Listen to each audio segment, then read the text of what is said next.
Today we're going to take a look at carving this Tiki pole out of a recycled marine bulkhead piling. The piling was given to me by a local marine bulkhead guy. It was a scrap piece that he had laying around, but it's a little bit bigger and a lot heavier than anything I've used in the past. In fact, this thing was so heavy it took 3 people just to tip up one end. So not only do I have to carve this into shape, but I also have to reduce the weight greatly. Probably have to reduce almost 200 pounds off of this piling, because the end result is I've got to get this thing onto my little skiff. I've got to drive it all the way out into the bay and erect it on one of the bay islands. It's going to be used as the base for an osprey nest or an osprey nest stand. So we're going to start just by cutting away as much material as possible that doesn't interfere with the actual Tiki design itself. The Tiki is designed to resemble one of the Easter Island statues. So I started by just taking a black magic marker and drawing a basic profile on the side of the log. I then planned out my first couple of cuts, keeping in mind that I really want to reduce the weight on this piling. Now, I don't have a gas-powered chainsaw. I'm just using a couple of electric chainsaws. I have a small 10-inch, and I also have a 16-inch electric chainsaw. I've used these on a few of these Tiki poles in the past, and they've always done a great job. I especially like the 10-inch one because of its maneuverability, especially during the carving phase. But this particular piling, like I said before, is a lot heavier than anything I've worked on, and it was a lot harder to cut. I don't know what kind of wood it is, but it really almost cut like oak does. So it really took a lot of effort. I tried to make like a horizontal cut. I made a couple of V-notches, but there were quite a bit of work just to remove a small amount of wood. I'll show you what I ended up doing in a little bit. I ended up cutting slots and then chipping out the pieces. What I'm working on here is removing material, removing weight, but starting to outline the nose. So I'm not really carving the nose to shape, but I'm just leaving enough material for the nose in place and carving down the surrounding material to give that nose an appropriate amount of relief. I'm not going to do this all in one shot. I'm going to do it a little at a time. And so I'm going to take a look at it, and if it needs to be a little bit deeper, I'll make another pass and make it a little bit deeper. You can see a little bit better from this side.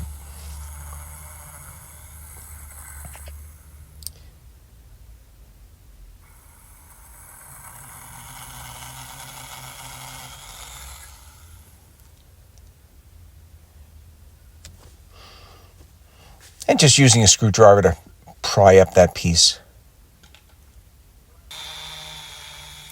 Now, I tried to make a parallel cut along the side of the face, and I actually did this on both sides, but it took quite a bit of time with this little chainsaw. I'm sure that if you had a gas-powered chainsaw, you could rip through this a little bit faster.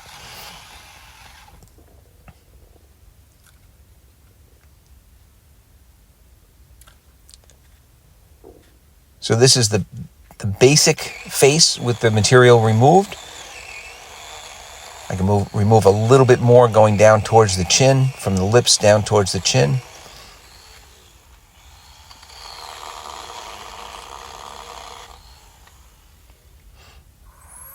And now this is the technique that I started to use, much faster. So I'm just going to make some parallel cuts as deep as I want the material to be removed, for the whole length that I want the material to be removed.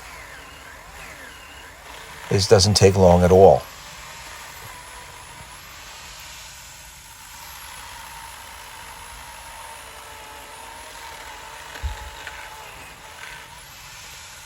And then once all of those parallel cuts are made, I can use a screwdriver, I can use a crowbar to wedge the first one or break the first one free, and then I can just use a hammer and bust out as much of that material as possible.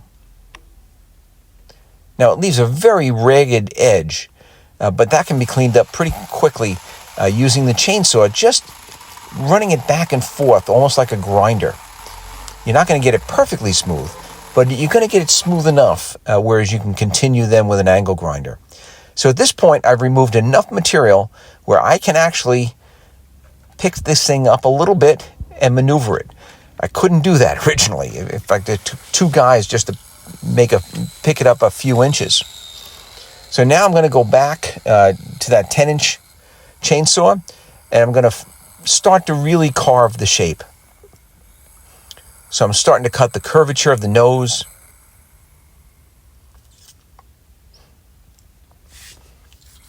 And again, this is a process. I'm not trying to do this all with one or two cuts. I'm just going to remove material, take a look at what I've done, and decide what other material has to be removed, and just slowly go through the process.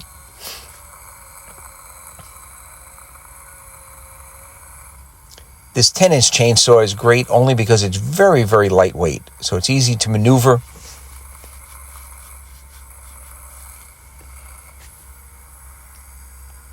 Now I'm going to cut the nose down to shape a little bit.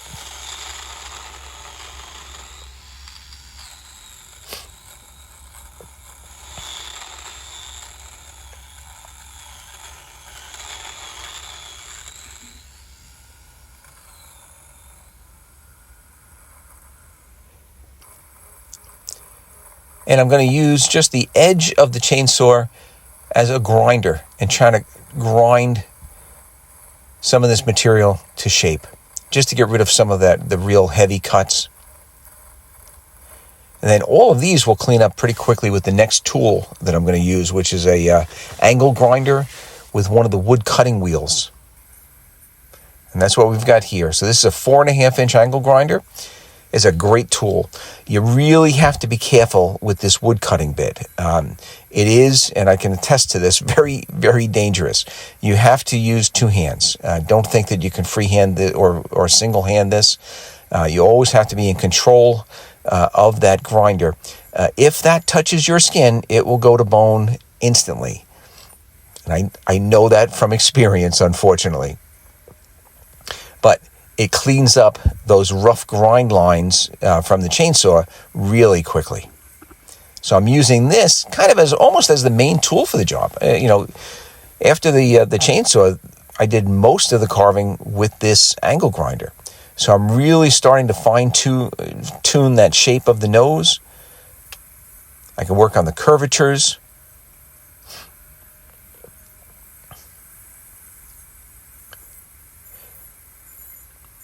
And at the same time, I'm going to try to get rid of all of those deeper grind lines or cut lines from the chainsaw and get it to a point where I can follow this up with an oscillating sander and smooth out all of these surfaces. And each step takes less and less time. So, for example, I spent the most amount of time with the chainsaw. Then I spent less time cleaning up those grind lines with this angle grinder and wood cutting wheel. And then the final step, which is going to be with an oscillating sander, I spent the least amount of time because those grind lines from this grinder clean up very quickly with this sander.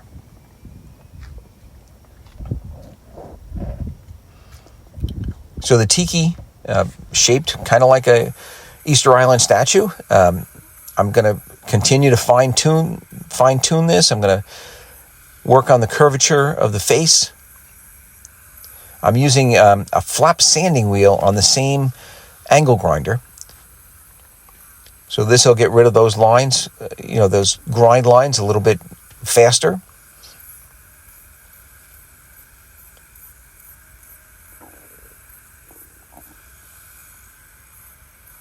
I think I had a 60 grit.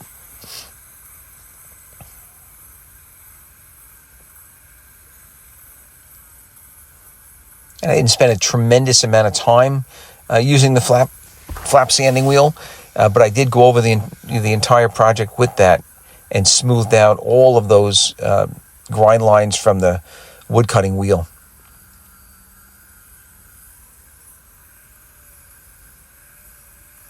And at the same time, I'm finalizing the shape not only of the nose and the lip area,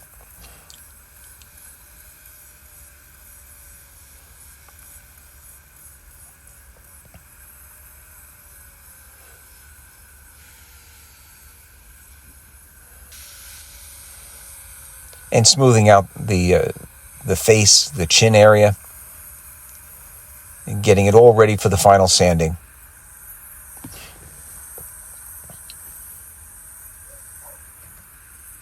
Now this video and this project, takes a little bit of time. So the video is a little bit longer than most of my the videos that I produce. So I'm actually going to break it into two. We'll do all of the carving on this particular video, and then I'll follow it up with getting this thing onto my skiff and transporting it out to the bay and erecting it on the second video. So now I'm on to the oscillating sander, and this is really just going to give it a final cleanup. I'm using a 80 grit paper with this. So this pretty quickly cleans up the 60 grit lines from the flap sanding wheel. And you can still do a little shaping with it. It doesn't, move the wood as quickly, but you can definitely shape with it. The final steps are going to be to add the mouth and the eyes. I'm going to use that 10-inch chainsaw just to make a line for the mouth.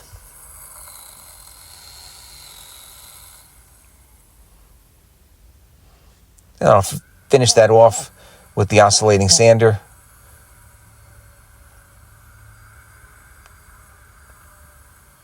Just to smooth out that the rough edge.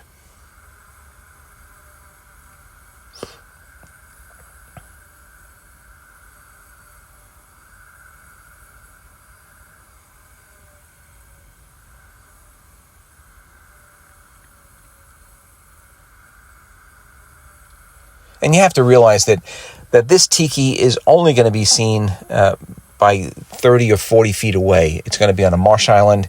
Unless people got off their boat, they can't get closer than, figure, 20 or 30 or 40 feet away from it. So you could take these sanding down as smooth as you'd like with finer grit paper, but you really don't have to. You really don't need to. Nobody's going to be able to notice it. In my opinion, the 80 grit is as fine as you have to get. For the eyes, I just used a speed bore to create the outer circle of the eye. And then you can pick whatever size drill you want to use just to create the pupil.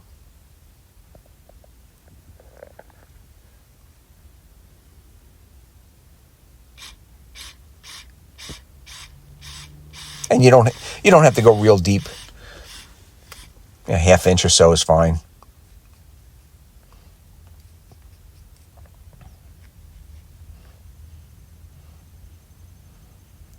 So now we're pretty much done with the carving and the grinding and the sanding. I've made a lot of sawdust, and I've got it down to a point where I can actually pick it up. So hopefully I'll be able to get it onto the boat. You can see that I've added wheels. I took a 2x6 short piece of material. I bolted a couple wheels on it, and that will allow me to seesaw this and use it almost like a cart, so a single person can easily move this. You can see I've removed a lot of material from the base. I didn't clean it up. I left it very rough. That's all going to be submerged in the mud in the marsh island. I've also notched and added arms. The arms are going to support the nest. I've attached those arms with some very long 6-inch screws.